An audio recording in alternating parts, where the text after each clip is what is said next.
We had some new models came out. Some exciting new models on both sides of the house. This time not just BMW.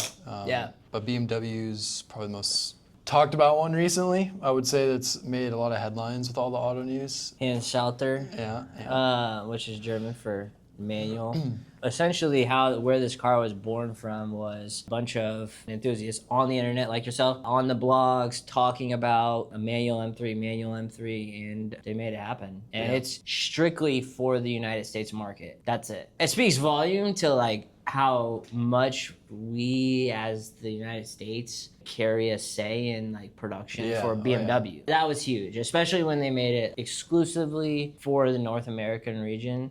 That's it. Yeah, I mean, huge it is. It's pretty exciting, and we did our part in the sense that we sold enough manual M cars to where BMW recognizes that there's a demand and a market and everything else. And we kind of saw that with the M5 Touring, right? Everybody was asking for a wagon, and we finally got one. An M3 CS manual. I know they released it in it was a Mola Red. The ordering process for that car, since we are an M certified dealer, which what that means is we have to sell a X amount of M cars to be able to get that badge.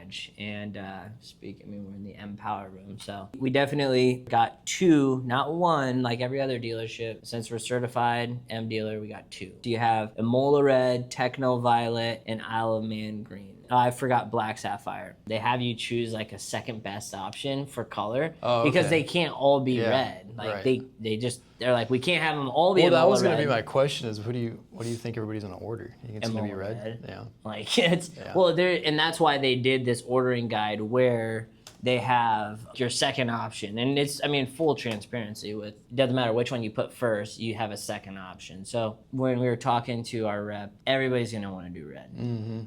And they're not all going to be red. It reminds me of my M4 and how they only did black, sapphire, the frozen pure gray metallic, so like the frozen dark graphite, and then the alpine white. Which ended up being the more rare color. Right, because more people the matte finish would be, but it's not.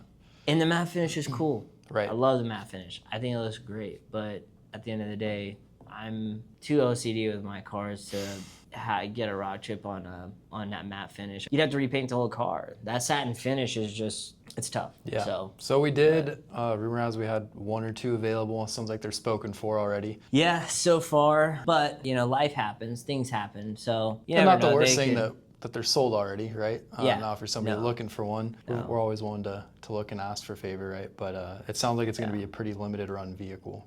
We threw a Hail Mary to say that, to see if we can get another one. So all you can do is try. Yeah. But at the end, we still have the M2 CS. That one's coming in. That's probably one of the last. We got somebody just today reach out from California on that M2, and it's that ultraviolet with the gold, the spec. Yeah. Like we got a lot of cool stuff coming in. A lot of stuff on the horizon too. I think you have some stuff on Land Rover. Yeah, so it's kind of switching gears to Land Rover.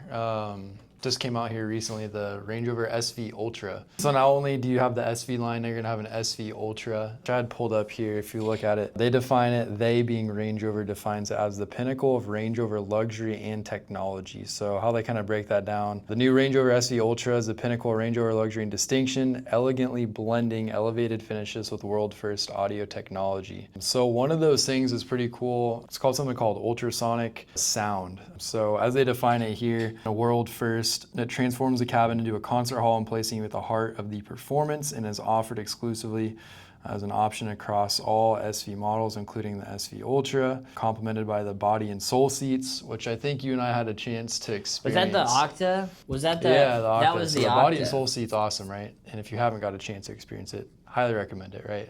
But what that it was, is, that was wild. right? That was wild. It's I guess haptic feedback is probably the best way to describe it, right? So not only do you have your massaging seats very comfortable, but the back, butt cushion, and the floor all has haptic feedback, right? So your feet are on the floor, you kind of feel the vibrations, which we could turn that intensity down or up. The music or talk radio, I'd imagine would be probably quite interesting. But the other thing you could do with it too, right, was the different experiences. So if you wanted a more relaxing mood in the cabin, you would tone that down. It would set the mood. The haptic feedback would kind of line up with that. And then if you wanted something a little more invigorating to wake you up and kind of wake up your muscles in your body, you could set it to that tone and mode. So maybe that's something we should play around with and show you guys. It's very cool feature. Again, immersive full body audio environment with wellness mode, just kind of like we talked about. But it's gonna have an exclusive paint, exclusive interior. I believe the paint is Titan Silver, if I remember correctly. It's gonna be our most exclusive model that we have out right now for Land Rover. And again, it's gonna come with all the horsepower and all the fun that the SV has. Second on the list is a 20 edition. It's a Range Rover Sport.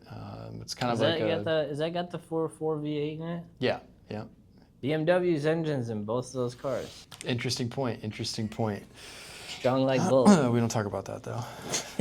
No, we do. It's a great engine, which is why we talk about BMW so much too, right? The 20 edition is going to be a great model for us. Again, kind of a limited run. They have a heritage orange color back from 2005, kind of commemorating what that launch edition color was. It's going to be a V8. There'll be some special 20 edition badging around the door sills, stamped on inside the cup holder area. It's going to be a unique kind of a limited run edition situation as well. Again, they haven't given us a number on it, but you've got black, white, and then that orange color is going to be available as well. Is the orange going to be like the Trek, or is it going to be like more of it's like a little that more SV, of the subtle, like that satin finish? Yeah, so is it that like satin finish, the SV that we had a while back? It is going to be a gloss finish, Sanguinello orange, if I'm pronouncing that right. A what? Sanguinello orange. Sanguinello orange. I mean, you take a swing at that. That's as close as I can get, right? Feel free to correct us in the comments as well. Well, that's cool. I mean, and even at the gloss, like we have ways around getting that to be, expel stealth wrap. Yeah. That'd be a cool option. I think that's one of the, not to go off on a little bunny trail, but a lot of these cars, you can order them with the satin finish, which is fun. It takes it's extended time, especially on the BMW side, and I know on your guys' side. Yeah. Cool thing is that we have the ability to, we can order, if you want matte black, but you're on a time crunch, or you want the vehicle sooner rather than later, you can order the black sapphire, and then we just do obviously there's an additional cost, but you do that stealth PPF expel stealth, and that stuff is got a huge warranty with it, and you're doing two birds with one stone. You're protecting the paint, and you're getting that satin finish look. Yeah, so that looks great. It's pretty cool, and you can leave some of the gloss finishes, and it's not too far off. Like you're talking, your premium paint for BMW on a satin color is $5,500, $5,000 to $3,500 to $5,500, and you figure the wraps, if you did just the front clip, you're almost at the same cost. Yeah, and Rover's kind of set up the same way, where we have different paints and finishes, right? Like you said, some of the paints you get from factory that are painted in a satin finish, and some of them will just be gloss with the satin stealth over top of it, which is pretty cool. Kind of sticking to the same thing as far as ordering in new models. I know we were talking about this earlier. Our 2027 model years are rolling out. We did just get our first block of allocation. If you guys are looking for that or been waiting for a new 2027 to order, those are available now. That's going to be for your Range Rover Sport. Defender, nothing quite yet on 27s. Nothing huge as far as big changes, a few tweaks here and there. It looks like base model pricing, from what I can tell, is going to look relatively the same, so that's always nice. 27s are going to be available. Again, a couple new options, a few tweaks here and there, but for the most part, pretty in line with what we've been seeing over the last couple years. We have heard some whispers and changes maybe in the next coming couple years or so of a facelift or model refresh, but nothing quite yet. I was just trying to look up that concept car that BMW did with Alpina. Yeah. Obviously, since acquiring the brand, I think we talked about this in one of the last videos. There's going to be a lot to come. It's coming straight from the horse's mouth on what products are going to be available, and that they are looking to expand that brand in that sector, which is awesome. But I just see here where they have the i3 on the BMW website too, which is coming in 2027. So that'll be interesting. But they're going to do some pretty unique builds with that Alpina brand now that they've acquired it. Between now and 2030, we're going to be seeing a lot of a lot of growth, a lot of new models. Hybrid kind of, BMW, they're not forcing consumers to go electric. There's going to be, this is going to be the last year. The 2027 M3 will be the last year of an all internal combustion engine M3. Period. End of story. That is the last year for it. It's 2027, which we're ordering right now. Mm-hmm. So if you want one and you're big on not having anything hybrid whatsoever, now's the time to get in.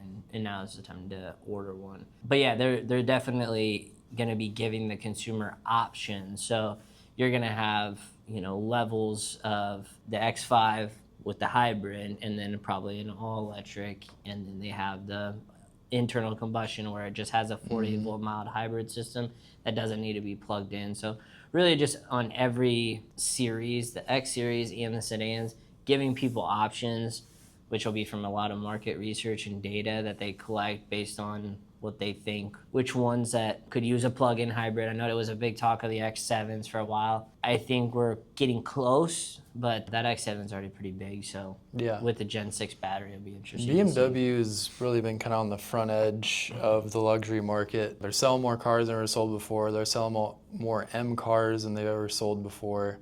So they're doing the right things, and they recognize that with adopting some of the new cutting edge stuff, right? They talk about being the most green manufacturer and that sort of thing, right? So they're really doing what they need to do, and they recognize that, and they're continuing to be on top of it. 2019 was such a pivotal year for BMW. They released the X7, I mean the X5 got revamped, they had the X3 that had just got redesigned, and the trajectory just keeps going. And it's going in the right direction.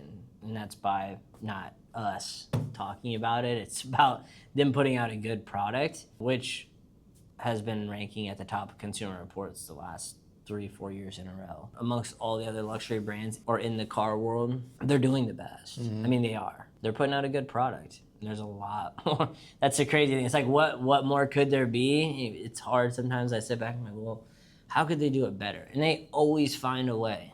M-Town event that's coming up soon. If you're a fan of going fast, you want to beat up in somebody else's car, maybe you've always wanted to drive an M3 or an M2 and you haven't before, we have that event coming up here in the near future, and we'll get the dates out to you. BMW is going to be coming into Omaha to our dealership. They're going to bring an array and lineup of M vehicles. You can come in, drive the cars with an instructor, with one of our advisors. It's an opportunity to drive a car respectfully, responsibly, but an opportunity to experience what these cars can do and go fast. Again, not quite in a track setting, but again, still an opportunity to drive something that you wouldn't otherwise do, that we're inviting you and encouraging you to come in and experience and have fun with it. And you know what it costs, right? Zero.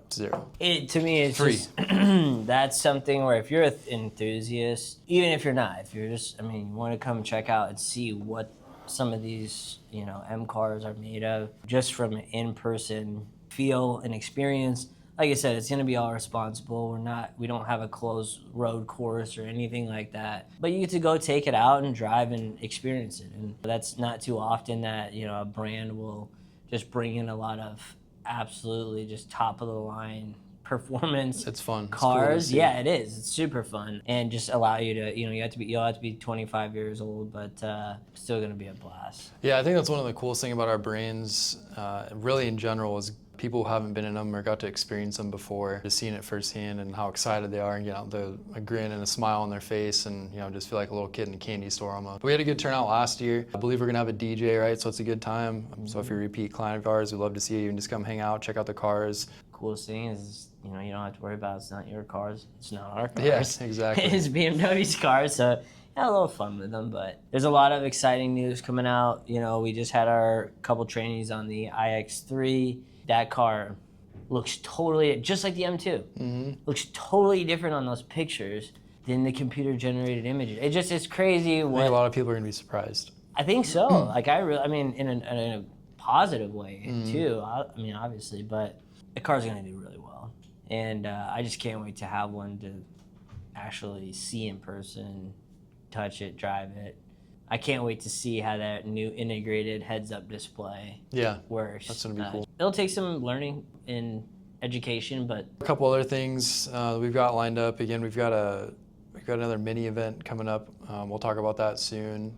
We got some new Jaguar stuff coming out, some Jaguar training we're starting to see, which always tells us we're getting closer. So definitely some other exciting things we'll probably talk about here next week. We'll circle back then.